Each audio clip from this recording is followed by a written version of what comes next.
Good afternoon, everybody. So, we have a question from our 2022 paper 1, and it's question 5. And this one is about graphs. And the specific graph we're dealing with here is hyperbolas. We are given g of x equal to a all over x plus p plus our q. Now, this is the general formula of a hyperbola. So at this moment, they haven't given us anything about the parameters a, p, and q. But the following information is given, and these 3 points here will help us to find out what a, p, and q is. The first one is that the domain of x, the domain is given as such. And firstly, let's just recap on what the domain is. The domain is all of the values that our graph can take with regards to x. So it's all of the x values that our graph can take. So here we are shown that x is an element of real numbers, but it cannot be minus 2. So what does this tell us? This part specifically. This part specifically tells us about the asymptote. So it's a line that our graph cannot touch. Now we have our x-intercept, and it intercepts at k at 1 and 0. Our y-intercept is at n and minus a half. And now they are asking us to show that the equation of g is given by g of x equal to minus 3 all over x plus 2 plus 1. Essentially, what they're asking us is to show that our a is minus 3, our p is 2, and our q is 1. Now, how are we going to go about that? First thing is, let's substitute the 2 points that we are given. So now we are substituting 1 and 0. Our x value is 1 and our y value is 0. So it will be 0 equal to a over, and then our x value is 1 plus p plus q.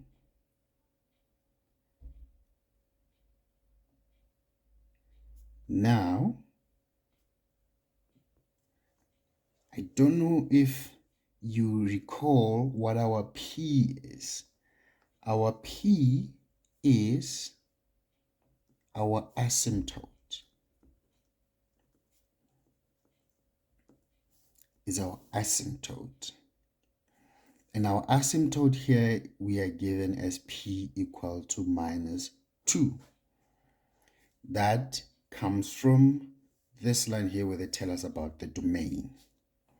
But when we substitute it in, we don't readily just substitute it in its form.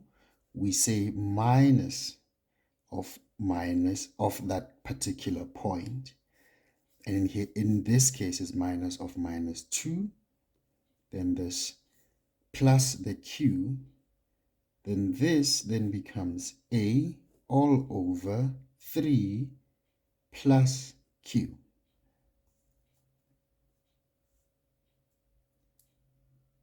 How about we say, let's take our q to the other side, and it becomes negative q equal to a over 3. If you want to simplify it further, then it becomes negative 3q equal to our a. Just got rid of the fraction by multiplying everything by 3, so that we're working now with whole numbers. Now let's substitute our other point, which is our y-intercept, which is 0 and minus a half. What would that give us? So we have a minus a half equal to our a all over 1.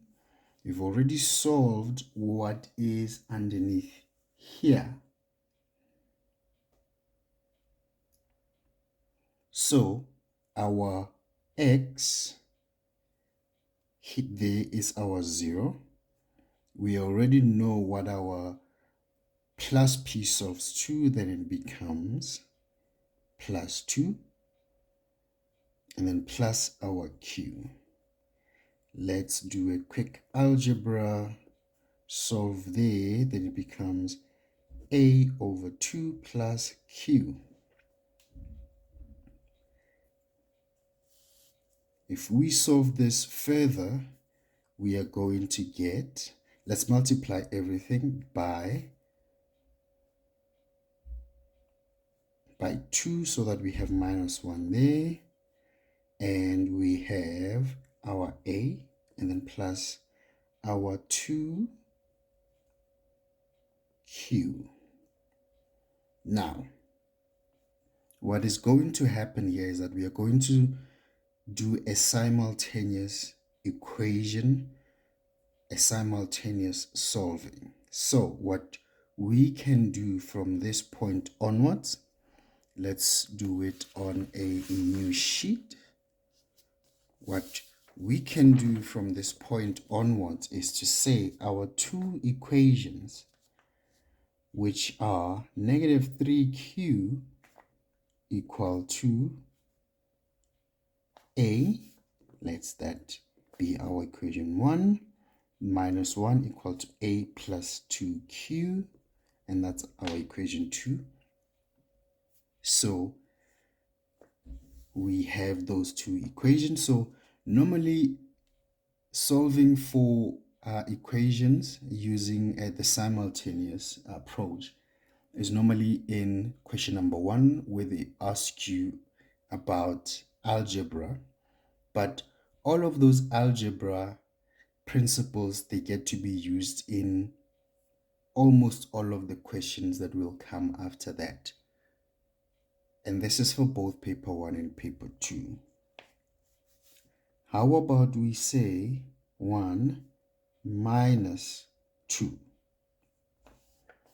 On the right, on the left hand side rather, it will be 3, negative 3q minus into minus 1 equal to a minus into a plus 2q. In here it becomes negative 3q plus 1. Our a will cancel each other out, and we are left with negative 2q. Let's take the negative 3q to the other side, and it becomes plus 3q, which then solves out to be q. Therefore, our q is 1. We have our q.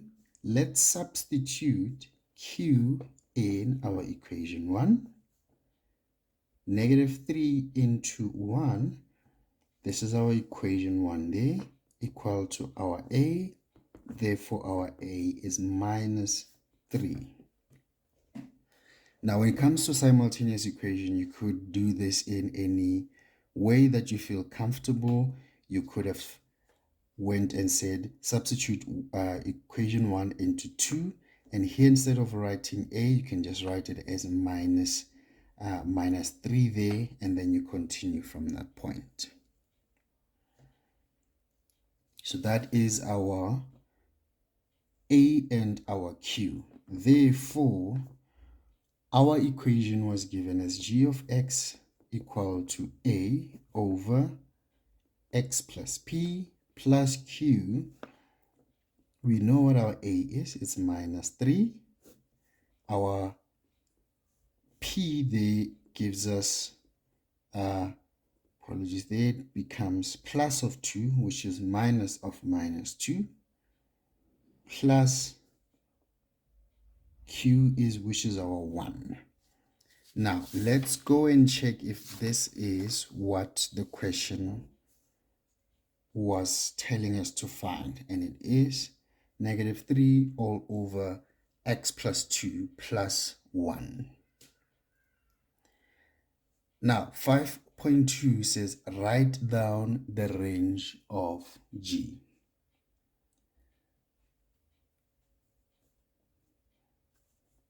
So the range of G, you get it from our equation still. This tells you the value that G can never be. So 5.2 is y is an element of all real numbers, but y must not be 1. So two things. This is what y can never be, and it's 1. And this tells us what x can never be, which is, remember when it comes to here, we don't just take the 2 as it is.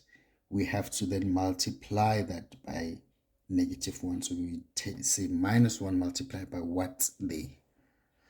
So that's the part of the graph that tells us which values your y can never be and your values where your x can never be. Now, there are 3 ways rather to write this notation, and it's very important that you become comfortable with all of them. Here we said y is an element of R, real numbers, where x can never be 1. We can do it as a junction where we say it's between negative infinity and 1, and you union that with 1 and infinity. So this does not include 1y because it's a round bracket. So that boundary there is not included, which is our 1. Now you can say the following as well, that our y is less than 1, and you union that. So union that with our y is greater than 1. So these are the 3 ways you can basically tell the same story. Let's go to 5.3. And they are asking us to determine the equation of H, which is the axis of symmetry of G. And it must be in the form of y equal to mx plus c. Let's write down our mx plus c, which is how we find our y for a straight line. So the equation of the axis of symmetry will always be a straight line. So it's important that we remember that. So y equal to mx plus c. Then how do you then go about this part here? We have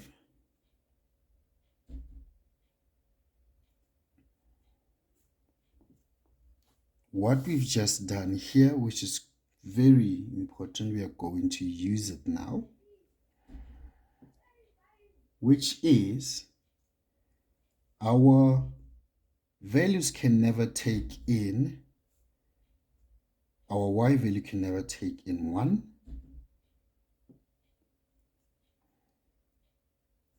That is our y. And then with our m, it always has to be, with an axis of symmetry, it always has to be a value of 1 for our gradient. It can be either 1 or minus 1. But here we were strictly told that it has to be positive. Therefore, we went the root of 1 instead of the minus 1. And now, what is the value that our x may never take? And that is our minus 2. And then here we're going to look for our c. This then becomes minus 2 plus c. Move the 2 to the other side, then our c is 1 plus 2. Therefore, our c is 3. Therefore, that equation is y equal to x plus 3. Let's recap here what we've just done. We were told to find the equation of the axis of symmetry for our graph, which is, and this is the equation of symmetry for our g, which we have found to be negative 3 over x plus 2 plus 1. Now, when finding that axis of symmetry, we have to input the values of y and x that graph can never take. And in this case, y can never be 1 and x can never be minus 2. Now, when it comes to m, our gradient must always be either 1 or minus 1. Why did we go the 1 route? Because we were told it's m, that m is going to need to be a positive number greater than 0. And that's why we put the 1 there. And then we solve for our c. We then input our c in our equation. And there you have your gradient of 1 there. All right. Now, let's move on to the last question, which is 5.4. Write down the coordinate of k, where it came from being reflected from our k, which we were told is 1, 0, about h. So it's reflected about h. Now, how then do we find that?